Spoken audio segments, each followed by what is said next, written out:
Alors l'histoire se passe en plein confinement. Ces deux types qui sont confinés dans 15 mètres carrés. Il fait sombre, il y a juste une lucarne qui donne sur l'extérieur. Ils essayent de rallumer un poêle qui ne marche pas. L'électricité s'est arrêtée. Ils n'ont pas le moral. Et il y en a un qui dit à l'autre, on n'est pas prêt de partir en vacances. Eh oui, dit l'autre, quand je pense que mon dernier voyage à moi, il remonte à 1984. Ah bon, dès le premier, toi t'es pas parti depuis 1984? Ouais, je suis parti en 1984, un voyage fabuleux. Je suis parti à l'île d'Amiocap. L'île d'Amiocap, c'est une île géniale. Tu vois où sont les Açores? L'autre il dit non. Bah c'est plus loin. Tu vois la Terre de Feu, hein, c'est l'inverse. Enfin, de toute façon, l'île d'Amiocap, elle n'existe plus aujourd'hui. Ouais, ils l'ont enlevé de la carte. Elle a disparu complètement. Une île géniale. Je suis parti là-bas à la chasse aux tarags. Les tarags, c'est les derniers tigres préhistoriques. On les appelle les tarags, ils ont des dents comme des lamelles d'acier. S'ils te tombent dessus, ils te découpent en lamelles, et ils te dévorent en moins de temps qu'il n'en faut à un œuf à la coque pour devenir un œuf dur. Les tarags, c'est bête terrible. Je suis parti là-bas à la chasse aux tarags à dos de Tandor, les derniers mammouths. Ouais, avec 100 chasseurs de la tribu les Karaokés. On avait des casques en or, des chasubles en peau de baleine véritable, des pattes d'éléphant. J'avais un fusil à 2 canons striés en Côte d'Ivoire qui crachait des flèches au curare avec des os de calamar. On est parti aux horreurs vers 3-4 heures du matin dans la Selvina, une forêt vierge. Mais plus vierge que ça, t'imagines pas.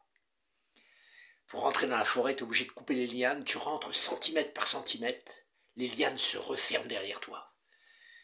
T'es obligé de contourner les serpents, de faire des nœuds avec, de t'attaquer par des bêtes qui te pompent des œufs dans les yeux.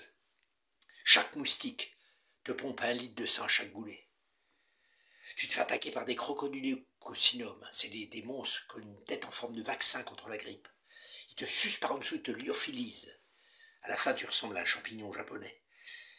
On a marché pendant 7 jours et 7 nuits, sans se brosser les dents, rien.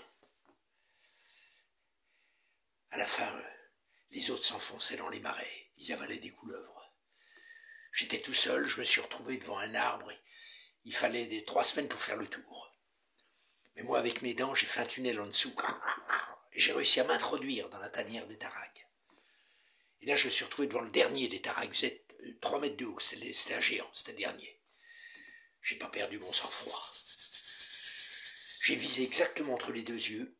Il faut dire que c'est le seul endroit vulnérable chez le tarag, il faut le savoir. En plus, lui, il avait qu'un œil, c'était pas facile. J'ai tiré. Il s'est passé une chose qui arrive tous les 200 ans. La flèche est partie au ralenti. Alors j'ai tiré de la deuxième qui a rattrapé la première. Elle lui a fait un croche-pied dans le canon. Le canon s'est ouvert comme une peau de banane. Les calamars sont revenus dans le manche, la poudre aux yeux, et je suis tombé par terre. Et j'allais me relever pour me battre à main nue contre le tarag.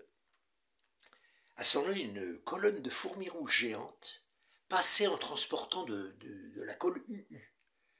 Et ben, je suis resté collé. Impossible de décoller. À ce moment-là, le tarag m'a regardé avec une cruauté hors du commun. Il avait retrouvé son 3e œil. Il s'est jeté sur moi avec une frénésie incroyable. Il m'a découpé en lamelles. Il a fait un steak tartare avec moi-même. Il a mis des capres, 4 baies, du ketchup.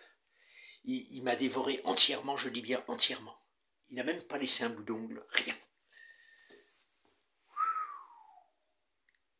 L'autre il dit, c'est impressionnant ce que tu me racontes. Mais il y a une chose quand même qui me paraît bizarre.